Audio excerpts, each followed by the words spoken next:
हाँ जी बच्चों, क्या हाल चाल आपके। गुड मॉर्निंग, गुड आफ्टरनून, कैसे हो। उम्मीद करता हूँ कि आप लोग अच्छे होंगे और मैं भी काफ़ी अच्छा हूँ, है ना। तो आप लोगों की पढ़ाई कैसी चल रही है। उम्मीद करता हूँ अच्छा ही होगा और अच्छे से चल रही होगी। तो स्टार्ट करते हैं अपना chapter carbon and its compound. देखो बच्चों, इसके अंदर ना दो वर्ड लिखी है कि कार्बन एंड इट्स कंपाउंड। तो ऐसे कंपाउंड के बारे में हम पढ़ने वाले हैं जिसके अंदर में कार्बन होगा, कार्बन से बना होगा कंपाउंड। मतलब कि सीधी बात मैं कह सकता हूँ कि ऑर्गेनिक कंपाउंड की स्टडी करने वाला हूँ। अब कुछ बच्चे मेरे से पूछेंगे कि सर ये ऑर्गेनिक कंपाउंड क्या होता है। तो मैं उनसे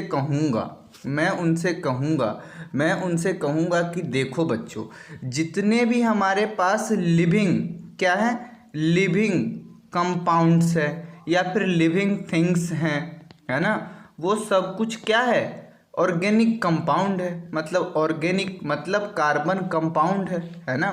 कार्बन कॉन्टेनिंग कंपाउंड है। क्या है, कार्बन कॉन्टेनिंग कंपाउंड है। तो बच्चों मैं एक बात और कहना चाहता हूँ कि फर्स्ट टाइम यूरिया जानते हो, यूरिया, यूरिया, अरे यूरिया, यूरिया जिसका फॉर्मूला होता है NH2CO NH2। क्या होता है, CO NH2, है ना। इसको बोलते हैं हम यूरिया। और यूरिया ही हमारा फर्स्ट ऑर्गेनिक कंपाउंड है जिसको हम लैब में बनाए थे, है ना। मतलब लैब के अंदर कंप्लीट किए थे, बनाए थे, उसको सिंथेसिस किए थे।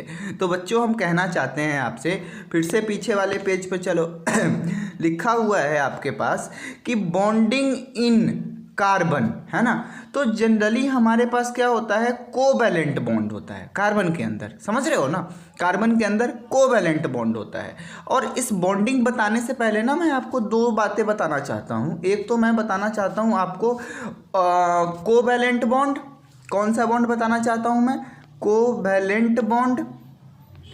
और दूसरा बताना चाहता हूँ आयोनिक बॉन्ड। क्या, आयोनिक बॉन्ड बताना चाहता हूँ। तो सर कोवैलेंट क्या होता है और आयोनिक बॉन्ड क्या होता है। दोनों के बीच में आपने प्लस का साइन लगा दिया, ये रहा प्लस का साइन, आपने दोनों के बीच में प्लस का साइन लगा दिया। तो बच्चों देखो, आयोनिक बॉन्ड में क्या होता है, कंप्लीट, क्या होता है, complete transfer of electron, transfer of electron, electron का बच्चों कंप्लीट ट्रांसफर होता है।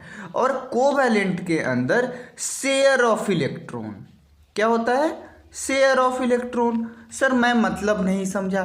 तो बच्चों देखो, कभी तुमने ये देखा है, कभी आपने ये देखा है Na+Cl-, है ना, Na+Cl-। तो बच्चों ये प्लस का, ये वाला जो प्लस है और ये वाला जो माइनस है, ये वाला जो प्लस है और ये वाला जो माइनस है इसका फॉर्मेशन कैसे हो गया।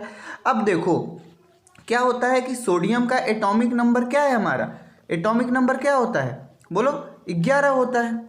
सही बात है यार। तो हमारे पास इसका एटॉमिक नंबर 11 है और इसका एटॉमिक नंबर कितना है, इसका एक एटॉमिक नंबर कितना है, 17 है, 17 है ना। एक मिनट बच्चों, एक मिनट। सोडियम का एटॉमिक नंबर 11 और Cl का मतलब क्लोरीन का एटॉमिक नंबर 17 है। तो बच्चों इसमें तो कोई दिक्कत नहीं है। आपको एटॉमिक नंबर, आई होप आप लोग 10th में चले गए होंगे तो इतना तो पता होगा ही होगा। हाँ सर इतना तो पता है। तो बच्चों एक रूल था हमारे पास, ऑक्टेट रूल हम लोग पढ़ते थे कि हमारे आउटर मोस्ट सेल में 8 इलेक्ट्रॉन चाहिए होता है, जो कि 2n² के बराबर होना चाहिए। मतलब n क्या है हमारा, n क्या है हमारा, सेल नंबर है, सेल नंबर है बच्चों, है ना। तो देखो अगर फर्स्ट सेल है हमारा, फर्स्ट सेल है हमारा तो क्या करेंगे, 2 × 1²। मतलब बच्चों ऐसे मैं कर सकता हूँ कि फर्स्ट सेल में 2 इलेक्ट्रॉन जाएंगे। अगर हमारे पास n का नंबर 1 था तो हमारे पास कितना हुआ, इलेक्ट्रॉन हुआ 2। अगर n का नंबर 2 है, यहाँ से तो हमें पता चल गया कि हमारे पास अगर फर्स्ट सेल है तो उसमें 2 इलेक्ट्रॉन, तो सेकेंड सेल के लिए सर कहानी बता दो जरा, तो कितना हो जाएगा 2 × 2 का स्क्वायर लिख सकते हैं हम। तो क्या लिख सकते हैं इसके बारे में, 2 × 2n मतलब 2 to the power 1 minus 2 to the power 2 लिख सकते हो। 1 मिनट फिर से देख लो, मैं बोला 2n² होता है तो n हमारा क्या है 2 है, तो 2 का स्क्वायर तो कितना हो जाएगा 2 × 2 और ये 4 हो जाएगा, और यहाँ से हमारे पास पता लग गया कि 8 इलेक्ट्रॉन है। ठीक है बच्चों, ये तो तुम्हारा हो गया सेल का रिप्रेजेंटेशन कि सेल के अंदर कितने इलेक्ट्रॉन डालोगे, कैसे डालोगे, उसके बारे में हमने बात कर ली। तो हम लोग नेक्स्ट पेज पर चलते हैं और देखते हैं कि n पर प्लस का चार्ज कैसे आया और Cl पे माइनस का चार्ज कैसे आया। तो बच्चों हमारे पास एक है सोडियम और एक है क्लोरीन, इसका एटॉमिक नंबर पता ही है हमें 17 और इसका पता ही है 11, है ना 11। तो हम इसका जरा सा ना एक सेल बना लेते हैं। मानो कि हमारे पास क्या है, एक ये है, इसको थोड़ा नीचे बनाते हैं ना, है ना। हम क्या करेंगे, अब दोनों के लिए एक गोला गोला बनाएंगे। क्या बनाएंगे, गोला बनाएंगे। इसको यहाँ से जरा इसको हटाने दो, 1 मिनट। मानो एक ये है, फिर उसके बाद एक ये है ना। ये हो क्यों नहीं रहा यार ये,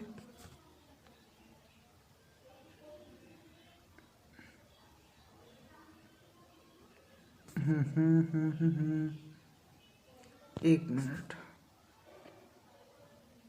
अच्छा चलो हटाओ, ऐसे ही बना लेते हैं ना।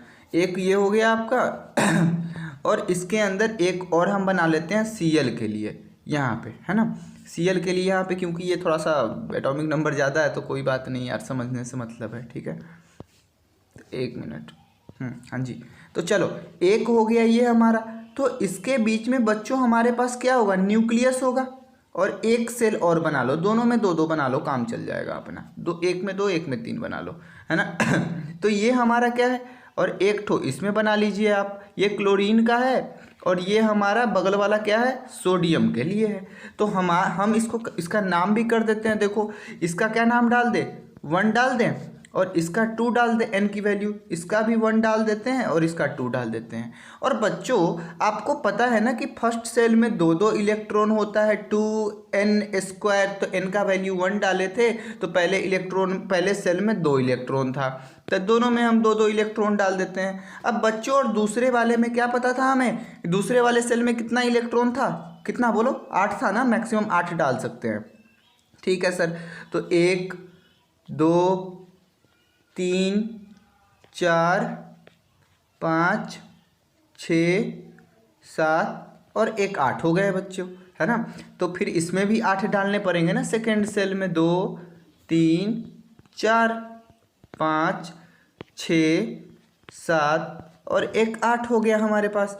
तो बच्चों देखो जरा क्या हमारे पास इसमें कितने हो गए टोटल, 2 + 8 कितने हो गए, 10 हो गए। अरे 10 हो गए ना, मतलब सर इसका एक और सेल होगा, एक और यहाँ ऐसे बना लेते हैं ना, आप लोग फील ले लो बस, एक और सेल होगा ना जिसके अंदर कहीं पे घूमता हुआ एक इलेक्ट्रॉन होगा, मतलब इसके पास एक इलेक्ट्रॉन फालतू है, मतलब एक्स्ट्रा है, स्टेबल नहीं है वो इलेक्ट्रॉन। और इसके पास कितने इलेक्ट्रॉन है बच्चों एक और सेल के अंदर, देखो जरा, अगर मैं एक और सेल अगर बना दूं तो इसके अंदर क्या 7 इलेक्ट्रॉन और घूम रहे होंगे। क्यों, क्योंकि 2 तो एक फर्स्ट में सेल में और सेकेंड सेल में कितने हैं, 8 है, तो 2 + 8 कितना होता है, 10 होता है। मतलब हमारे पास 7 इलेक्ट्रॉन और एक्स्ट्रा बचे हुए हैं। मतलब सर 1 2 3 4 5 6 7, एक्चुअली स्ट्रक्चर पे मत जाना कि यही क्यों बनाए, बस रिप्रेजेंट कर रहा हूँ मैं। तो बच्चों इनके पास एक इलेक्ट्रॉन एक्स्ट्रा है और इनके पास 7 ही इलेक्ट्रॉन है। अगर एक इलेक्ट्रॉन अगर इसको मिल जाए कहीं से, कैसे भी करके एक इलेक्ट्रॉन मिल जाए, तो क्या ये भाई साहब स्टेबल हो जाएंगे और ये बगल वाले सोडियम भाई साहब भी स्टेबल हो जाएंगे। अगर मैं ये वाला इलेक्ट्रॉन अगर मैं यहाँ पर इनको दे दूँ, यहाँ पर इनको भेज दूँ, तो क्या इसके पास भी 2 8 8 हो जाएगा, और इनके पास भी 2 है ही, 8 है ही, और बस एक चला जाएगा आराम से। अरे बच्चों यहाँ पर समझने वाली बात ये है कि अगर मैं इसमें से 7 इलेक्ट्रॉन को अगर मैं रिमूव करूँगा तो बहुत ज़्यादा हाई एनर्जी चाहिए होगा, उतना एनर्जी तो नहीं है हमारे पास। लेकिन अगर मैं यहाँ से एक इलेक्ट्रॉन दे दूँ तो आसानी से चला जाएगा, उतना एनर्जी की ज़रूरत ही नहीं पड़ेगी हमें, है ना। तो इसलिए हम क्या करते हैं कि एक कम इलेक्ट्रॉन वाले को दे देते हैं, ज़्यादा के पास चला जाता है। तो देखो, तो क्या हुआ, एक इलेक्ट्रॉन ये दे दिया, मतलब ये अमीर आदमी है, सोडियम हमारा अमीर है, और क्या एक इलेक्ट्रॉन ये लिया है, ये गरीब आदमी है। सही बात है, गरीब है। अगर कोई पैसा ज़्यादा खर्च करता है, ज़्यादा रईसी से रहता है, तो वो अपने आप को क्या दिखाता है कि भाई मैं बहुत हाई फाई है एकदम, है ना। तो हाई फाई भाई साहब के ऊपर प्लस का चार्ज शो होगा, प्लस का चार्ज शो करेगा, नहीं भाई मैं तो बहुत अमीर हूँ। और ये क्लोरीन भाई साहब क्या करेंगे, अपने माइनस का साइन शो करेंगे, है ना। क्लोरीन भाई साहब माइनस का साइन शो करेंगे, क्यों? क्योंकि इन्होंने तो कर्ज लिया है, एक इलेक्ट्रॉन सोडियम से कर्ज लिया है, और सोडियम भाई साहब ने एक इलेक्ट्रॉन अपना क्लोरीन को दिया है, तो इसलिए इन्होंने प्लस चार्ज का गेन किया, और ये भाई साहब निगेटिव का। तो बच्चों आई होप आप लोगों को अब समझ में आ गया होगा कि Na के पास प्लस चार्ज क्यों आता है और Cl के पास माइनस चार्ज क्यों आता है। क्यों? क्योंकि इसके पास कितने थे इलेक्ट्रॉन, कितने थे बोलो, 2 8 1, यही था ना। और क्लोरीन के पास कितने थे बोलो, 2 8 7, यही थे ना। तो इन्होंने क्या किया, अपना एक इलेक्ट्रॉन यहाँ पर भेज दिया, बोला कि भैया तुम जाके ना 7 के साथ ऐड हो जाओ और आउटर मोस्ट के अंदर 8 इलेक्ट्रॉन बना लो। मतलब सर 2 8 7 के जगह पर 8 हो गया, मतलब ऑक्टेट रूल के हिसाब से ये नोबल गैस कॉन्फ़िगरेशन भी गेन कर लिया, और सर स्टेबल हो गया। सीधी बात सर, ये आउटर मोस्ट में 8 हो गए, तो ये क्लोरीन भाई साहब स्टेबल हो गए, और इनके ऊपर माइनस का चार्ज आया। और सर सोडियम भाई साहब की भी तो बात कर लो, इनके पास कितना था, ये एक सर एक्स्ट्रा था, मतलब सर ये स्टेबल नहीं था, कहीं ना कहीं रिएक्ट करना ही था। तो इन्होंने अपना सर इधर दे दिया, और इन्होंने भी अपने आउटर मोस्ट में 2 और 8 इलेक्ट्रॉन का जमावड़ा रख लिया, मतलब 2 और 8 इलेक्ट्रॉन रख लिया। n में 1 में 2 और 2 में 8 इलेक्ट्रॉन रख लिया। बच्चों कोई दिक्कत है क्या? नहीं सर, नहीं कोई दिक्कत है। तो बच्चों आपको यहाँ से कंप्लीट समझ में आ गया होगा। देख लो ज़रा, कोई दिक्कत है तो कमेंट कीजिए आप लोग, है ना, और पूछिए, हम बताने का कोशिश करेंगे, ठीक है। तो चलो स्टार्ट करते हैं आगे। देखो आयोनिक कंपाउंड भी समझ में आ गया होगा आपको अब, है ना। और मैं आपसे एक और बात करना चाह रहा था जुकाम हो रहा है ना, कोवैलेंट बॉन्ड के बारे में।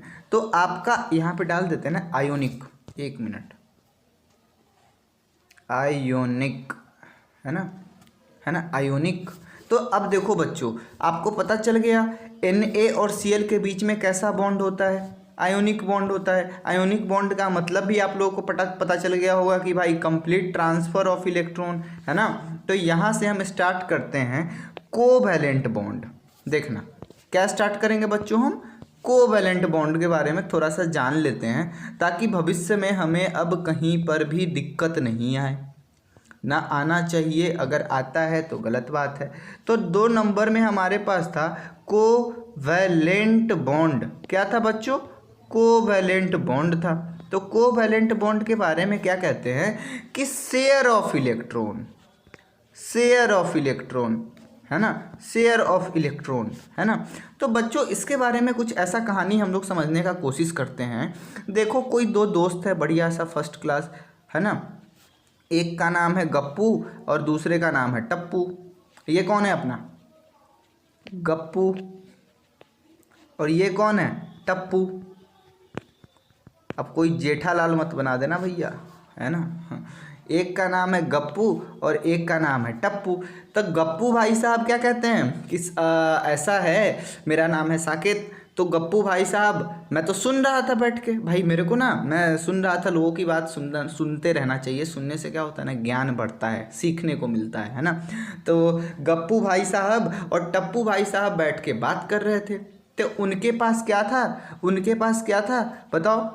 एक इनके पास था ब्लैक पेन, क्या था भाई, वाइट से लिखता हूँ ना, इनके पास था ब्लैक पेन था, है ना। और दोनों भाई साहब क्या करते हैं, एक ही बेंच पे बैठ के पढ़ाई करते हैं भाई साहब। और इनके पास कौन सा था, ग्रीन पेन था, है ना, ठीक है। और दोनों का चल रहा होता है मस्त, कैसा लेक्चर चल रहा होता है, बायोलॉजी का लेक्चर चल रहा होता है।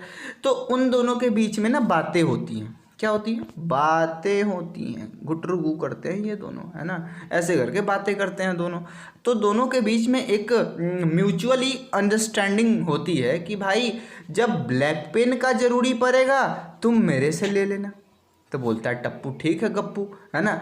अब गप्पू बोलता है टप्पू को, जब मेरे को चाहिए होगा ग्रीन पेन तुम मेरे को दे देना भाई।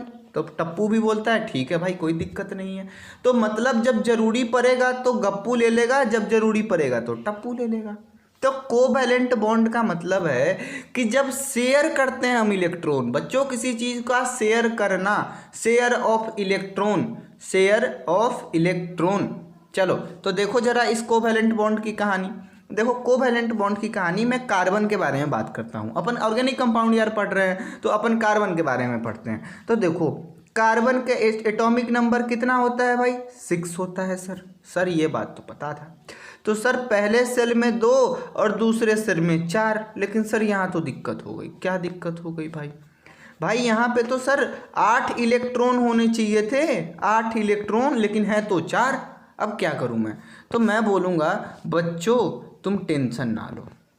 ये भाई साहब क्या करते हैं, अपना 4 इलेक्ट्रॉन किसी को दे भी सकते हैं, है ना, और किसी से ले भी सकते हैं। बोलेंगे दे भी दे ले भी दे, मतलब बच्चों ये क्या कर सकते हैं, गेन भी कर सकते हैं और क्या क्या कर सकते हैं, लॉस भी कर सकते हैं, है ना, लॉस भी कर सकते हैं। जब गेन करेंगे तो आपको पता है क्या बनेगा, माइनस का चार्ज आएगा। जब लॉस करेंगे तो पॉजिटिव का चार्ज आएगा। अमीरीपन दिखाएंगे भाई साहब, बड़े लोग हैं ये, है ना। तो देखना नेक्स्ट पेज में क्या चल रहा है आपका, कि क्या करता है, जैसे कि आप मानो मैं कार्बन के लिए ना एक बढ़िया सा स्ट्रक्चर बनाने की कोशिश करता हूँ। पिछले टाइम में हमसे सर्कल नहीं बना था, लेकिन आई होप कि अभी बन जाए, है ना। ये कार्बन रहा अपना बढ़िया, ठीक है। फिर उसके बाद देखो जरा क्या कहते हैं कि इसके अंदर ना हम एक और काम करते हैं, इसके अंदर ना एक और सेल का निर्माण करते हैं। क्या करते हैं, निर्माण करते हैं। और इसके अंदर हम न्यूक्लियस बढ़िया सा फर्स्ट क्लास पेंट करके बना देते हैं, ताकि आप लोग कन्फ्यूज ना हो जाए, पता चले इसको भी दे दिए इलेक्ट्रॉन, है ना। तो ऐसे करके आपके पास क्या हो गया, ये हो गया कार्बन हो गया। ये क्या है अपना, कार्बन है। तो बच्चों इसके फर्स्ट सेल में 2 इलेक्ट्रॉन और दूसरे सेल में कितने, 4 इलेक्ट्रॉन हो गए। 4 इलेक्ट्रॉन, देखो काउंटिंग तो आता है, 4 इलेक्ट्रॉन। तो सर इसके पास क्या होता है कि यार ये 4 इलेक्ट्रॉन इसको कहीं और से चाहिए। तो मानो मैं हाइड्रोजन का केस लेता हूँ, यहाँ पे समझाने के लिए हाइड्रोजन का केस लेता हूँ, ठीक है। हाइड्रोजन का केस मैं आप लोगों को समझाना चाहता हूँ। देखो हाइड्रोजन के पास क्या होता है, एक ही इलेक्ट्रॉन होता है ना, एक ही इलेक्ट्रॉन होता है। तो अगर अपना हाइड्रोजन पप्पू बन जाए और ये टप्पू बन जाए, क्या बन जाए, ये पप्पू बन जाए और ये टप्पू बन जाए, तो क्या अपना काम चल जाएगा?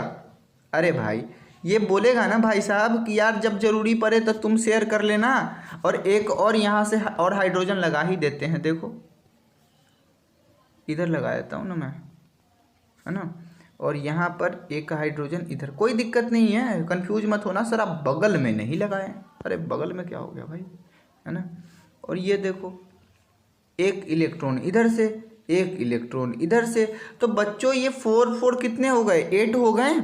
तो देखो हाइड्रोजन के पास फर्स्ट सेल था और फर्स्ट सेल के अंदर हमें कितना इलेक्ट्रॉन चाहिए था, 2 इलेक्ट्रॉन चाहिए था, इसके पास तो एक ही होता है। तो अब इसके साथ ये शेयर करके कोवैलेंट बॉन्ड बना के क्या ये भी हाइड्रोजन सेटिस्फाई हो गया और ये कार्बन भी सेटिस्फाई हो गया, मतलब नोबल गैस कॉन्फ़िगरेशन, समझ रहे हो ना। ऑक्टेट, 8 इलेक्ट्रॉन आ गए इसके पास। तो सर हम समझ गए कोवैलेंट का मतलब होता है सर शेयर करना, कोवैलेंट बॉन्ड का मतलब होता है सर शेयर करना।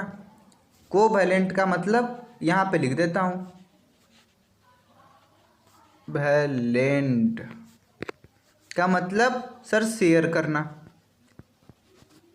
और सर आयोनिक का मतलब बच्चों, आयोनिक का मतलब ट्रांसफर, शेयर ऑफ इलेक्ट्रॉन, और यहाँ ट्रांसफर ऑफ इलेक्ट्रॉन। कोई दिक्कत है क्या? अरे कोई दिक्कत नहीं है सर, बढ़िया सर, समझ गए हैं सर। तो बच्चों मैं यही समझाना चाह रहा था बॉन्डिंग के बारे में, ठीक है। अब तो ऐसे ही उड़ जाएगा, कोई दिक्कत नहीं आएगी आपको। चलो पीछे चलते हैं।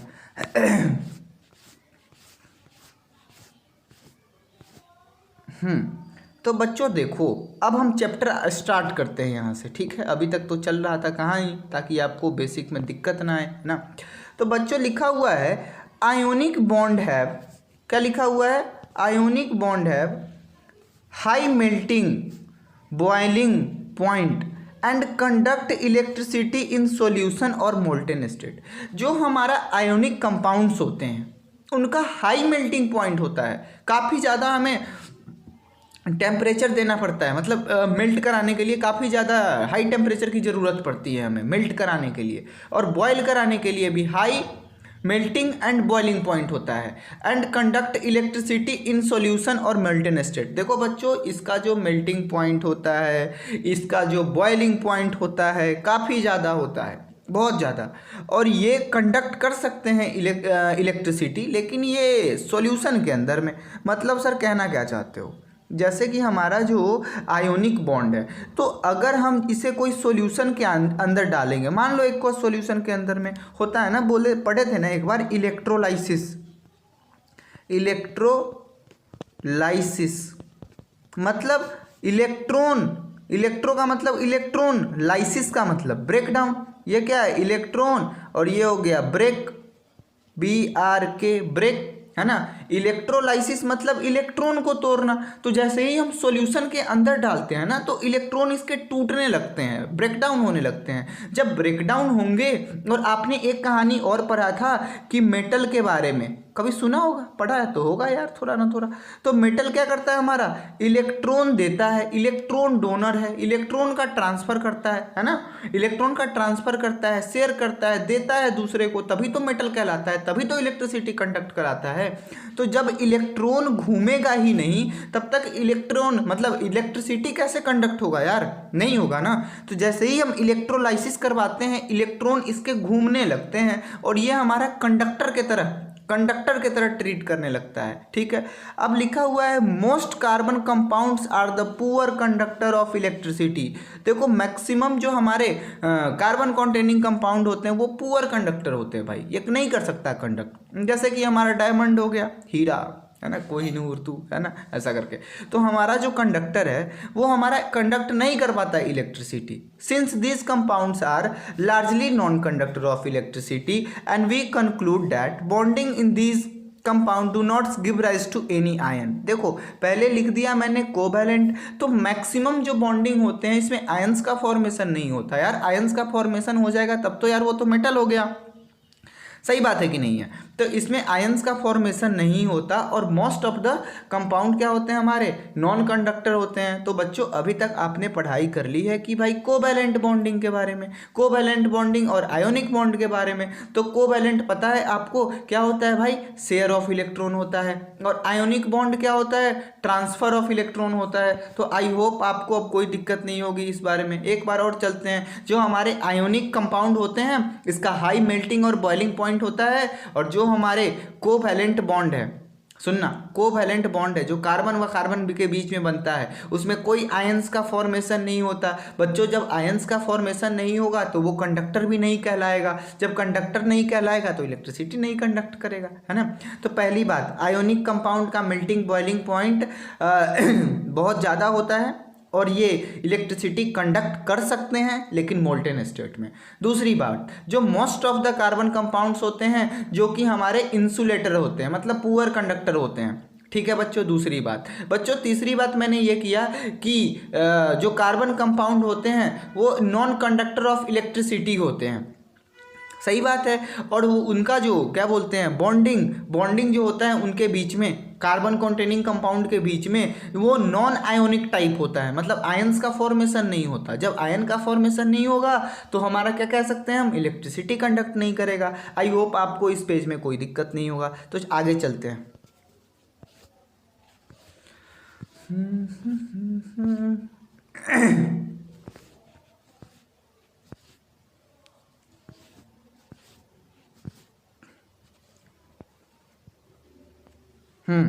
चलो अब देखो क्या बात मैंने की यहाँ पे कि हमारा जो एटॉमिक नंबर है, किसका एटॉमिक नंबर, किसका, अरे सर कार्बन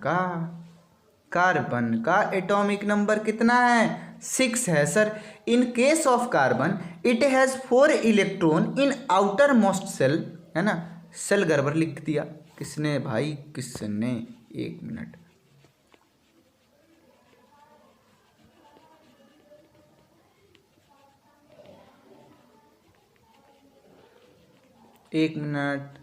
क्षमा चाहते हैं हम। कुछ बच्चे हैं जैसे कि हमारे मिश्रा जी, क्यों मिश्रा जी, सेल, है ना। आउटर मोस्ट सेल के अंदर बच्चों कितना इलेक्ट्रॉन होता है, 4 electron its outermost shell and need to gain और loss 4 electron to attain noble gas configuration, सही बात है। आज जब देखना जो हमारे ऊपर माइनस का चार्ज बन रहा था उसको हम क्या कहते हैं बच्चों, माइनस के चार्ज को अनायन बोलते हैं, अनायन। और जो प्लस का चार्ज बनता है उसे कट आयन बोलते हैं। तो आज के बाद नहीं भूलना, क्या कहना, कट आयन, अनायन, अनायन में माइनस, कट आयन में पॉजिटिव, मतलब काटना है ना। चलो इसमें तो कोई दिक्कत नहीं होगी। अब देखो क्या लिखा, टू ओवरकम द कार्बन, है ना, share its valence electron with carbon और other elements to attain noble gas configuration. Carbon क्या करता है, अपना 4 इलेक्ट्रॉन किसी को देता है या किसी से लेता है। भाई जब देगा तो क्या आएगा, इसके ऊपर प्लस का साइन आएगा, कटायन का फॉर्मेशन होगा। जब लेगा तो अनायन का फॉर्मेशन होगा। क्यों, क्योंकि यह तो चाहे तो 2 इलेक्ट्रॉन पहले सेल में रख के खुश रह सकता है, या तो दूसरे सेल के अंदर 8 इलेक्ट्रॉन किसी से 4 लेके अपना काम कर लेगा, है ना। या तो किसी को दे देगा तो 2 लेके खुश रहेगा, या किसी से 4 ले लेगा तो 8 बना के खुश रहेगा, है ना। क्यों, क्योंकि नोबल गैस कन्फिग्रेशन चाहिए, स्टेबिलिटी चाहिए, ऑक्टेट रूल पूरा करना होगा उसको। तो many other elements share valence electron to attain noble gas configuration. सही बात है यार, बहुत सारे अदर एलिमेंट्स है। और देखो बैलेंस इलेक्ट्रॉन, अरे यार रुको जरा, फिर गड़बड़ स्पेलिंग हो गई।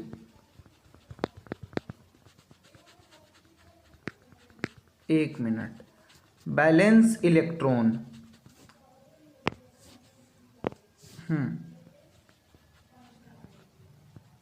बैलेंस इलेक्ट्रॉन, ठीक है, ओके। तो क्या है, electron in the outermost shell, जो सबसे बाहर वाला सेल है, जैसे कि ये देखो, अरे हो सकता है और बना लेना। तो जो बाहर सेल में इलेक्ट्रॉन होंगे उसी को हम कहते हैं बैलेंस इलेक्ट्रॉन, सबसे आउटर मोस्ट, सबसे बाहर वाले कमरे में, है ना। ये कमरा है ना, A1 क्या था, ये हमने क्या डाला था 1, ये डाला था 2, तो सबसे लास्ट वाले कमरे में, मतलब न्यूक्लियस से सबसे दूर वाला, उसी को बोलते हैं आउटर मोस्ट, है ना। तो आउटर मोस्ट में जितने भी इलेक्ट्रॉन होंगे उन्हें हम बोलते हैं बैलेंस इलेक्ट्रॉन। जैसे कि जैसे कि देख लो, अगर कितना है हमारे पास आउटर मोस्ट सेल में, जैसे कि मैं आउटर में डाल दूँ 3 तो हमारे 3 हो गए बैलेंस इलेक्ट्रॉन, 2 डाल दिया तो 2 हो गया, है ना। तो ऐसे करके यार, आसान चीज़ है ये तो, 9th में पढ़ना था। चलो अब देखो यहाँ पे ना बच्चों, हमसे आपसे बात करनी है कि यार हम तो पढ़ रहे थे, क्या पढ़ रहे थे अभी बताओ यार जरा। सर ऑर्गेनिक केमिस्ट्री पढ़ रहे थे। सर ऑर्गेनिक केमिस्ट्री में कार्बन एंड इट्स कंपाउंड पढ़ रहे थे। तो बच्चों ऑर्गेनिक कंपाउंड के बारे में मैंने आपसे बताया कि ये तो पहली बात यार कार्बन कॉन्टेनिंग कंपाउंड, मतलब बहुत सारे कार्बन होंगे, कार्बन एटम से मिलके बने होंगे। सही बात है ना यार। हम लोग मैटर की स्टडी क्या करते हैं, क्या बोलते हैं कि anything which can occupy space and having mass is called matter. और मैटर क्या, स्मॉलेस्ट पार्टिकल से बना होता है जिसको हम एटम कहते हैं, और एटम से ही मिलके हमारा कंपाउंड वगैरह बनता है। सही बात है यार, है ना। तो कार्बन एटम से मिलके हमारा क्या बनता है यार, ऑर्गेनिक कंपाउंड बनता है, ऑर्गेनिक कंपाउंड बनता है ना। कार्बन से ही कार्बन कॉन्टेनिंग कंपाउंड। तो देखो बच्चों, क्या मैं सीधी सी बात बताऊं, अगर देखना आज के बाद कार्बन के बीच में अगर सिंगल बॉन्ड होगा, कार्बन के बीच में सिंगल बॉन्ड होगा, तो हम इसको क्या बोलेंगे, सेचुरेटेड। अगर कार्बन के बीच में क्या होगा, कार्बन के बीच में डबल बॉन्ड हो, कार्बन के बीच में ट्रिपल बॉन्ड हो, है ना, तो उसको क्या बोलेंगे हम, अनसेचुरेटेड बोलेंगे, है ना। और कार्बन के बीच में सिर्फ सिंगल बॉन्ड हो तो उसे हम क्या बोलेंगे, अनसेचुरेटेड बोलेंगे। कोई दिक्कत है क्या आपको? अरे कहीं कोई दिक्कत है? कार्बन के बीच में सिंगल बॉन्ड है, सिंगल बॉन्ड, मानो ये कार्बन और एक जो हमारा ये है एक कार्बन, है ना, मतलब एक कार्बन, तो एक कार्बन के बीच में अगर सिंगल बॉन्ड आ जाए तो उसको हम क्या बोलेंगे, सेचुरेटेड। अगर कार्बन के बीच में डबल बॉन्ड आ जाए या फिर ट्रिपल बॉन्ड आ जाए, उसे हम क्या बोलेंगे, अनसेचुरेटेड बोलेंगे। कोई दिक्कत है क्या? अरे कोई दिक्कत है क्या? कोई दिक्कत नहीं है सर। चलो आगे फिर, है ना। तो देखो इसको सिंगल बॉन्ड वाले को बच्चों हम क्या कहते हैं, बोलो। अरे सिंगल बॉन्ड वाले को हम क्या कहते हैं, बोलो जल्दी बोलो। सिंगल बॉन्ड वाले को बच्चे बोलते हैं हम अल्केन, है ना। जब डबल बॉन्ड हो, पहले डबल बॉन्ड में अल्कीन, क्या बोलते हैं, अल्कीन। और जो डबल के बाद ट्रिपल बॉन्ड हो तो हम क्या कहते हैं वहाँ, अल्काइन, अल्काइन, YNE। ध्यान रखना, ट्रिपल बॉन्ड में YNE, डबल बॉन्ड में ENE, सिंगल बॉन्ड के अंदर ANE। तो अल्केन, अल्कीन, अल्काइन। कोई दिक्कत है क्या?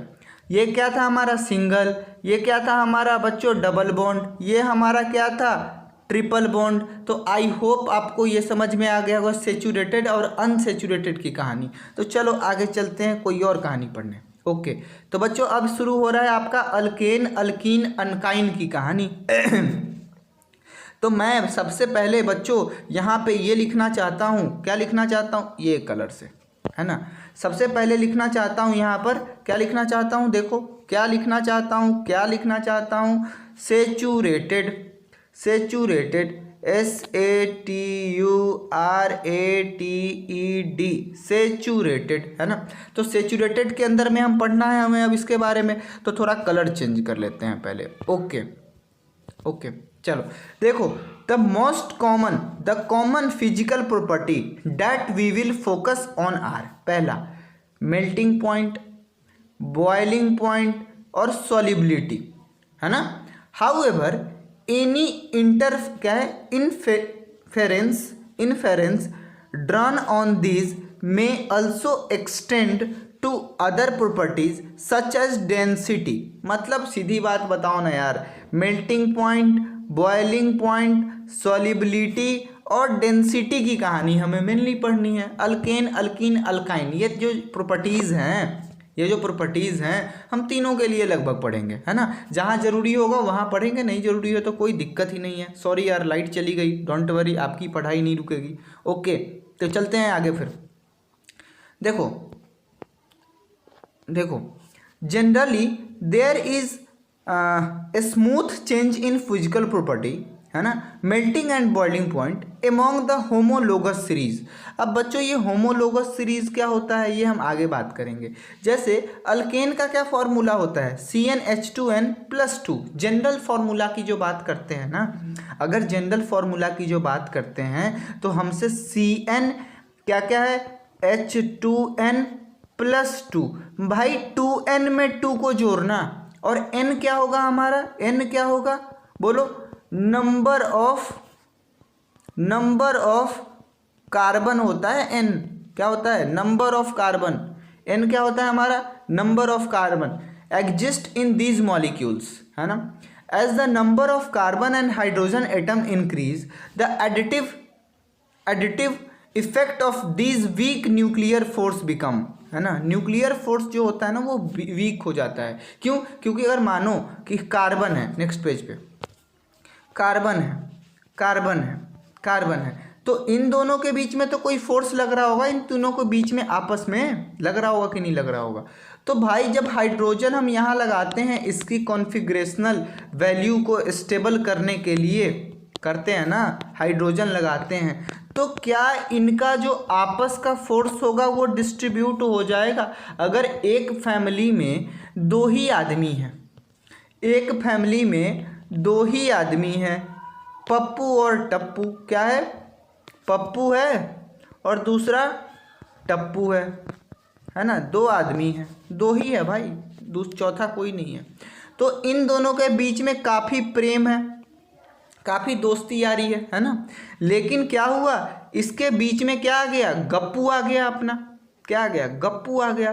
तो क्या इन दोनों की दोस्ती इफेक्ट करेगी, जहाँ एक आम आता था एक सेब आता था तो दोनों मिलके खाते थे, है ना। लेकिन अब क्या हुआ, एक और गप्पू आ गया तो गप्पू भी तो मिलके खाएगा भाई। तो हमारा डिस्ट्रीब्यूशन हुआ कि नहीं हुआ फोर्स का, अरे भाई हमारा डिस्ट्रीब्यूशन हुआ कि नहीं हुआ, हमारा डिस्ट्रीब्यूशन हुआ कि नहीं हुआ। जैसे ही ये भाई साहब हाइड्रोजन हाइड्रोजन हाइड्रोजन का नंबर बढ़ गया, कार्बन का नंबर बढ़ गया, तो इंटरमॉलिक्यूलर फोर्स भी तो इफेक्ट हो जाएगा यार इन लोगों के बीच का, है ना। तो वही बात मैं आप लोगों को समझाना चाह रहा था। चलता हूँ मैं फिर से वापस इस वाले में, है ना।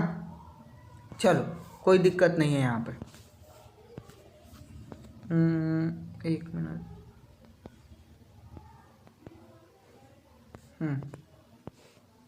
एक मिनट, हाँ जी ठीक है, हाँ एक मिनट। तो बच्चों क्या है कि आपका लिखा है प्रॉपर्टीज ऑफ अल्कीन। अल्कीन के बारे में आपको अभी शायद इतना तो पता चल गया होगा, ये क्या है, अनसेचुरेटेड है। क्या है, अनसेचुरेटेड है, ये आर है भाई ये अल्कीन्स आर कलरलेस। एक तो भाई पहली बात ये कि ये कलरलेस होता है। डेंसिटी की बात हमने की थी, तो are less dense than water, है ना। Alkane float on top of water, अगर पानी में डाल दोगे ना, पानी में, तो ये पानी के ऊपर तैरता रहेगा, कहेगा तैरो तैरो, है ना। Alkanes are non polar molecule, so they are more soluble in non polar solvents, है ना, then they are polar solvents. Alkane are insoluble. अरे पोलर का मतलब होता है ना, पोलर का मतलब होता है ना, पोलर का मतलब होता है ना जो कि पानी में डिजॉल्व हो जाए। अभी आप ऐसे याद रखना, पोलर का मतलब जो पानी में डिजॉल्व हो जाए, हाइड्रोजन बॉन्डिंग वाला, है ना। और जो नॉन पोलर होगा वो क्या होगा, इनसोल्यूबल इन वाटर होगा, नॉन डिजॉल्वेबल इन वाटर होगा। तो सीधी बात है ना यार, सोल्यूबल किसको बोलेंगे, जो पोलर होगा। और ये नॉन पोलर है भाई साहब अपना, तो इसे क्या बोलेंगे हम, इनसोल्यूबल बोलेंगे। सॉरी, नॉन पोलर है तो इसे क्या बोलेंगे हम, इनसोल्यूबल बोलेंगे। ये क्या है, इनसोल्यूबल। तो हमारे जितने भी अल्केन होते हैं वो क्या होते हैं हमारे पास, जितने भी अल्केन होते हैं वो क्या होते हैं हमारे पास, इनसोल्यूबल, इनसोल्यूबल इन वाटर। पहली बात ये अल्केन के बारे में, आर कलरलेस।